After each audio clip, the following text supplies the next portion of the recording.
Hey everybody, what's going on? We got a bunch of Guns N' Roses news today. So a lot of it concerns their upcoming performance at the Slane Castle in Ireland.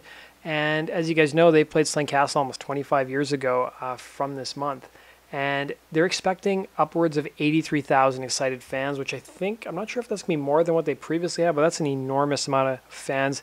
I think that might even eclipse what we saw in Australia and New Zealand this last leg of the tour they were doing. So according to castle owner Lord Henry Mount Charles, who said that the lead singer Axl Rose appears to have toned down his famously fiery personality and his tardy habits, they're actually not too concerned about Axl, acting all diva-like some people have suggested.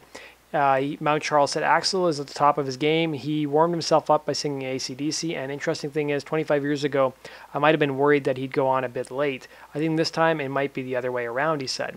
At a press conference at Slane Castle this morning to unveil full details of the massive event, it was pointed out that the Welcome the Jungle Rockers have actually been going on stage recently at 7 p.m. or 7:30. He also wanted to say Slane is a big deal for them. They are treating it as a priority, and I never forget the thrill I got after seeing their show in '92. A newspaper described Slane as the best open amphitheater in Western Europe, so let's hope they get the respect that they're due.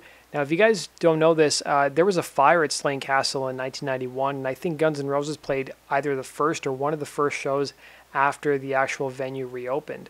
So Mount Charles talked a little bit about the significance of the 92 show that Guns N' Roses actually did. So there was a lot of anxious fans back in 92. They started to make like human pyramids, and Mount Charles was concerned that there might be a riot. So he basically told Slash, hey, the band needs to get on stage right now. But the problem was Axl wasn't at the venue. He was still at his hotel in Dublin. So basically, Axl had to jump into a chopper, get to the venue, and then he finally went on stage, and they played a great gig.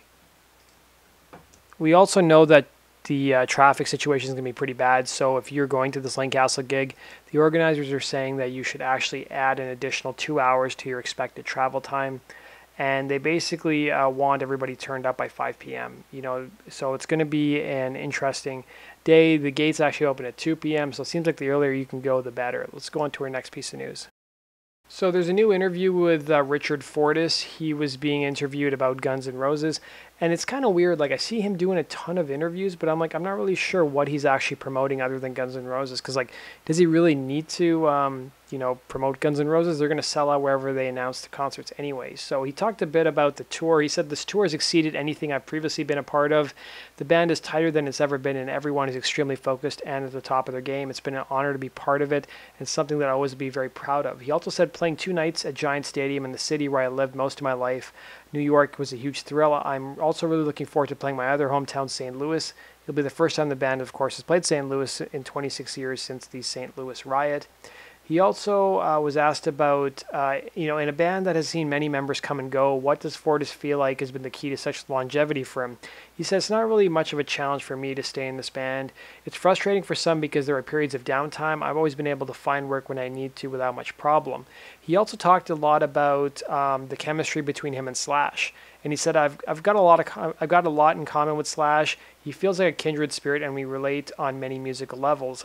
I've got a lot of respect for him as a musician and have a blast playing with him. The greatest thing about him is that he's constantly stretching out. He's trying new things. Every night he plays differently and is always reaching for new heights. He's very inspiring to play with. He was also asked, with Slash and Duff but now back in the saddle, Fortus says he hugely admires their no-nonsense style of playing. He said, Slash and Duff have the same approach as I do. You play for the song first and foremost. It's not about being some type of masturbatory showcase for your abilities. It's about working together as a band, supporting wherever the focus needs to be, not simply waiting. He also talked a bit about, any possible future Guns N' Roses material, and the article says, although unable to shed much light on possible future material, all he said was, I sure hope so. And basically, he's looking forward to this upcoming leg of the tour.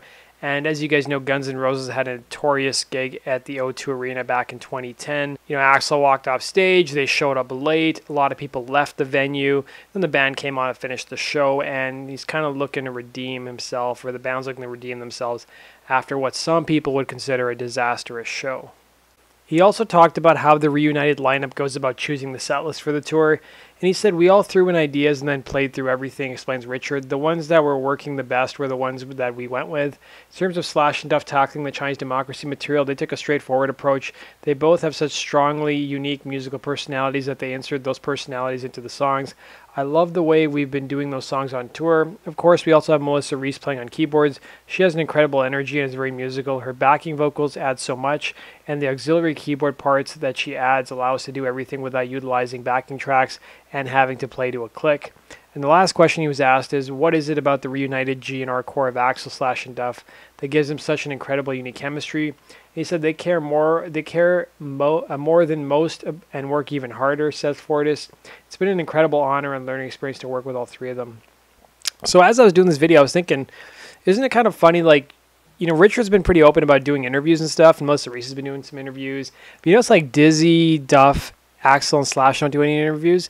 And I think part of the reason maybe because A, they don't need to, and B, you know, the interviewers are going to bring up all the negative stuff that has been said in the press over and over again over those years they weren't talking.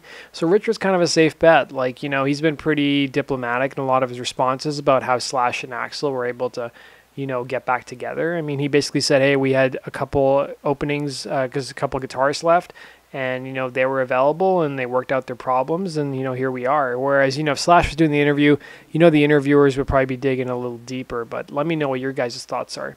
That does it for today's video, guys. Thanks for watching. As always, make sure you subscribe for all things related to Guns N' Roses.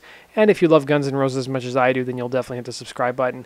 And be sure to like the video if you enjoyed the contents of this video. And follow me on social media. The links to my social media channels are down below. Take care.